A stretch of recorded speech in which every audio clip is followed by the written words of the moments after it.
What happened? My gesture. Oops.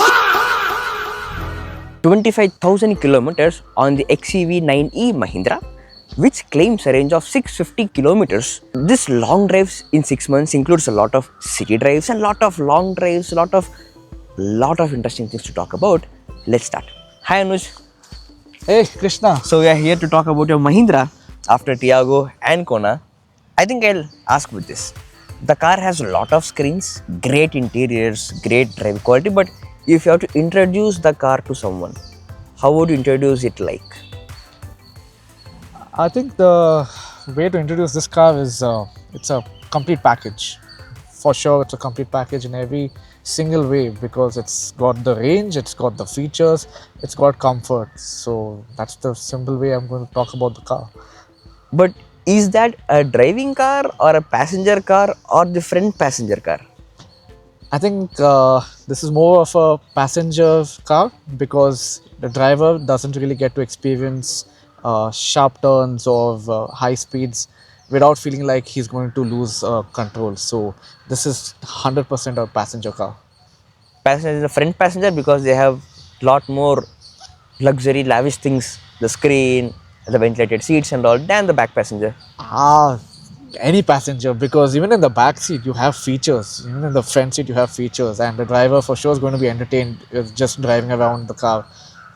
So yeah, it's for all passengers, not just for the front passenger. Okay, now maybe I'll ask the fundamental question. Why this car?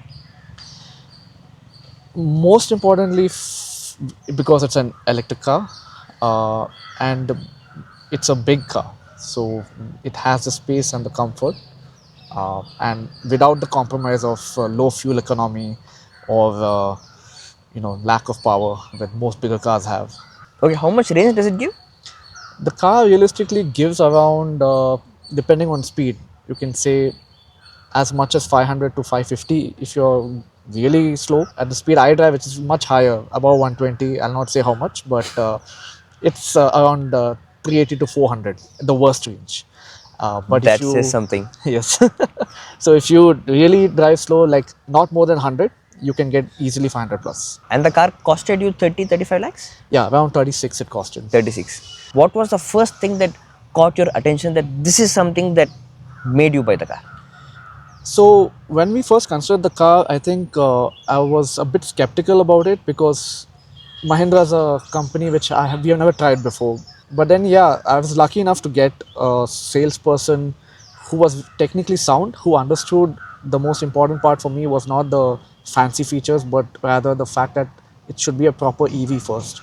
So that person was very quick to point out the features as an EV that this car should be first in my consideration. To answer your question, it's basically it had proper regen, large battery pack, and Mahindra displayed a level of commitment towards the EV tech, unlike other Indian companies. I really appreciated the fact that when I was taking a demo of the car, I could see that they had put a lot of work to develop the car as an EV first, and then they had provided all these fancy features to keep the passengers entertained. What do you mean by a proper EV? I would say proper EV, like since I already have the Kona, Hyundai is probably the gold standard in terms of providing EV first features, such as a very strong regen, proper regen controls, which you can use with your hands and not search in the touch screen. And when I say regen, I have to point out that the regen has to be strong enough to bring the car to a complete halt and basically allowing you to do one pedal driving without having to touch the brake pedal. That's something that some other Chinese EVs don't do that well. You should have control over the battery pack, what do you say, the charging speed, the charge limiters, all natively in the car, not through some app or through some other subscription. The fact that it's a ground up EV, that was a big bonus, that you have such massive amount of space in a car that probably if it was a ICE convert, you wouldn't have had that feature. Yeah, those are like the pure EV features that I look at first. So this car, you can compare this with a BYD Sea Lion or the Kia E6 or even now Tata Harrier EV. Now given a chance, now looking back, would you have still chosen this car or would you have chosen any other car? For sure, this car I would have chosen for over all of those cars you mentioned, except maybe the 9S, which has now come out. Uh, I would have. So we did consider the C Line 7. In fact, we had booked it, but because of a delay in delivery, I got a chance to check out this vehicle in the meantime. The good thing is that the C Line 7 was an amazing car that we had chosen, but I was one of the things I recognized from my our first EV was basically that EV value depreciated over the years, not because EVs depreciate for whatever reasons they claim on the internet. It's just simply that because lithium prices had fallen. I sort of felt like in the coming years the prices are going to continue falling for maybe another year, maybe two. So the C Line 7 being close to 60 lakhs would have fallen dramatically in its resale value right out of the showroom. I did not want to waste my money again on that. And while it was an excellent car in a lot of ways, it surprised me to see that Mahindra's this XEV had so many more features with a BYD battery pack in it. So I was getting exactly a BYD, the main thing that BYD is known for, its battery packs, in a much better package. And also, the way the car was implemented in terms of regen, like I said, the pure EV related features, this was done much better than the C Line 7. And if you consider today's options like the Harrier EV, uh, they're also not as good as what the Mahindra is offering. The Ionic and the EV6, if you want me to compare with that, I think those are a higher budget range, and I appreciate Hyundai for the kind of job they do with the EVs. But again, end of the day, this still had a few more features while still retaining those EV related features that I was looking for. In terms of the service experience and the showroom experience quality, there is some reputation with Mahindra. Have you ever faced something like that? To be honest, we were worried about Mahindra because Tata's been quite a headache for us. So I was very skeptical. But then I did get a lot of positive feedback from my family relatives who already have a Mahindra. They were honest about the fact that what issues the car may have in the diesel version at least. The service was something not many people actually spoke about in terms speaking negatively. Taking that into account, we got the car, and so far in the last 7 months, I think we finished our third service now. There has been no issue, and in fact, they have been very positive in terms of taking our feedback. I had posted on a WhatsApp group once, a software bug, and I got a call from their R&D powertrains division from Chennai asking what the issue was, and that surprised me because they have gone out of the way to find out who I am, my phone number, and ask me about the problems that the car has. And we've been hearing a lot of positive feedback regarding the service center, uh, in terms of if they delay the service by even one day, they apparently have provided compensation. So this is something that we didn't expect from Mahindra, and while I still say there's a lot of room for improvement, because if you were to compare with say a Toyota or even maybe Hyundai, to be more fair, they have a lot of scope to improve. But at least when I go to the service center, I know I'm comfortable sitting in the service center. There's a screen which shows what job is being performed, who's performing it, how long it will take. There's a clear distinction of of accountability. So that's quite nice to see from Mahindra. They put a lot of effort to make sure that their service network is up to mark. Just to get the service thing out of the way, how much does it cost you for service? So far, it has not cost us anything for service, Anything? because this is still under the three free service thing. Oh, okay. You get 3 free services with the car. Yeah. Okay. So it's been free, obviously, but yeah, going forward, I don't foresee this costing more than maybe 5,000 per service. And as per their service schedule, it's supposed to be done every 10,000 kilometers. Oh, then technically this will cost you less for the service than Tiago EV. I hope so, because EVs shouldn't be costing anything. But yes, because they have it under the warranty, they expect us to service everything on time, or else we may risk voiding the warranty. 25,000. How did you do that in 6 months? We do a lot of long drives. We our native is 400 kilometers away in Kundapur, so we go up and down almost every month. We do a lot of long drive. I did Hyderabad in up and down in a single day in 14 hours. How many times did you charge? Charged twice. That is once when going, once when coming back. Each charging stop was around 15 minutes each. 15 minutes. How much range did you get? About Oh, this has this super fast charging. yeah. The amazing thing about this car is its charging speed. We in 15 minutes I get around 350 to 400 range depending on how you Wow. drive. So that's 20, I think I started at 15% SOC and charged all the way up to 80%, exactly 80% In 15 minutes. in 15 minutes. So with this car, basically, there is nothing like range anxiety. Yeah, there's no range anxiety for sure. You can do how many ever kilometers.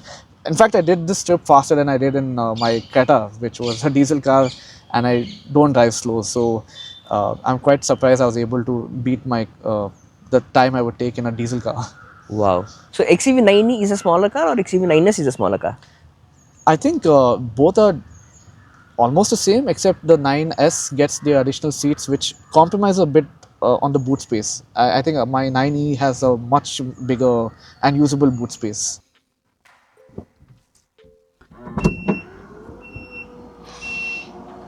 Speaking about the boot, how big is this? This is 650 liters. With the rear seats open.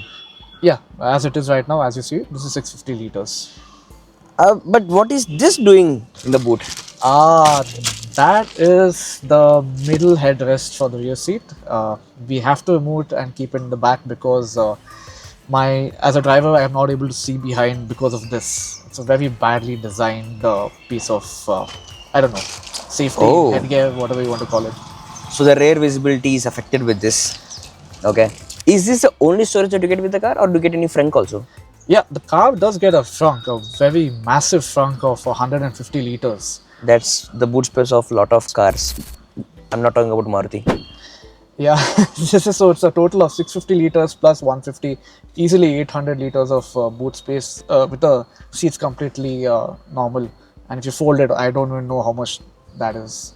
Wait, that 600, is it from this floorboard or from the space underneath it? It's from this floor till the top here. It's not with the parcel shelf. Or not the engineering space? Yeah. It's basically the entire space. Correct. Do you get spare tire with this?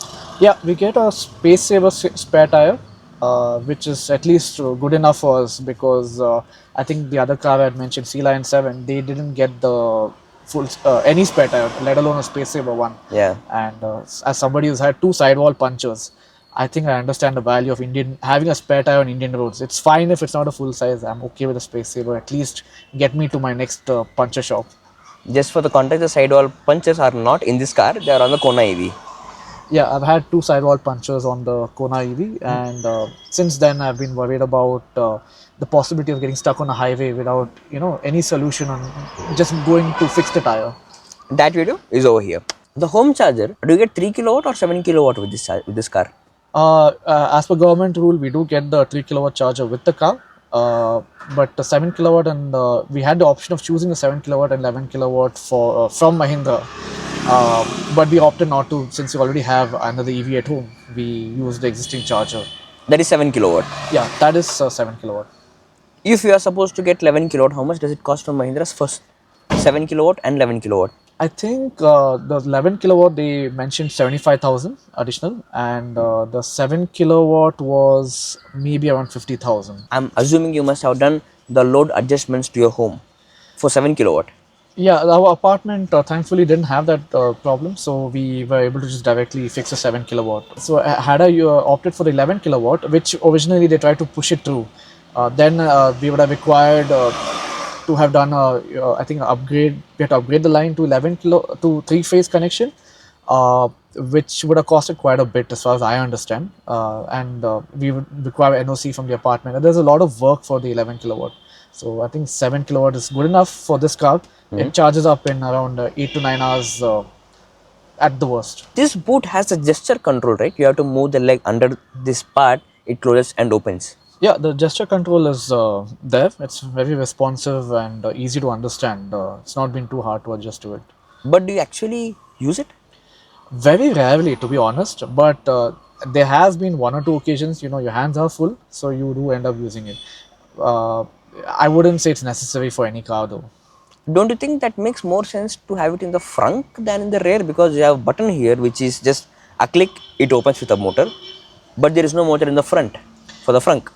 That's true. If the Frunk was motorized and had a few more gesture options, that would have been more useful than this, because this is pretty big and it's part of the car, the internal cabin space.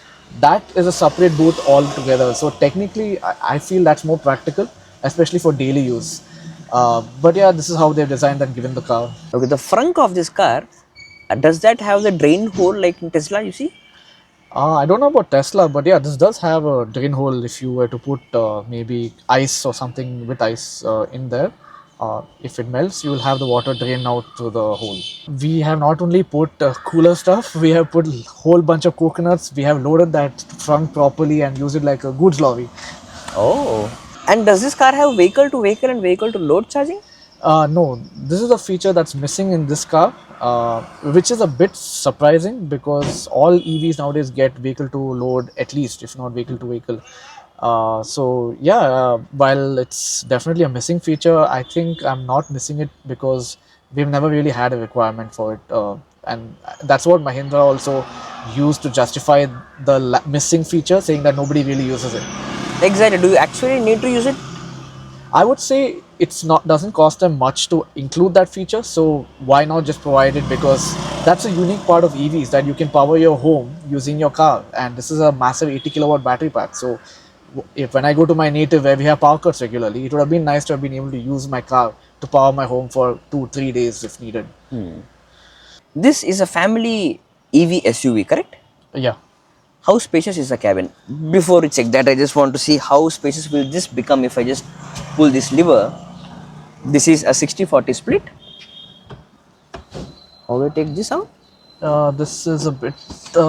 Yeah. Oh, okay. Once this is down, oh, that's a lot of space inside. How much space will this be now? I'm not too sure. It should be around 1,500 maybe up Wow. to 2,000. Enough for two people to rest if you're gonna camp. I think the camping is a good idea because I should try it. There's a panoramic sunroof, so Yeah. you can sleep here and just enjoy the sky, night sky. And the panoramic sunroof has this lighting effect, no, on that in the glass. Yeah, it has a very funny lighting effect. Oh, talking about that, if that has lighting, if you have to replace it at any point, how much will that cost? I'm assuming it will charge hefty. I think that's just something for the insurance company to decide. It's not something we would ever bother about. It doesn't open, no? Yeah, this is not the opening sunroof type. They call it a moon roof or Mars roof or something like that. Good, no child popping out. Yeah, no children popping out. That's a good thing. To open the boot in this XEV 9e, all you have to do is a small gesture.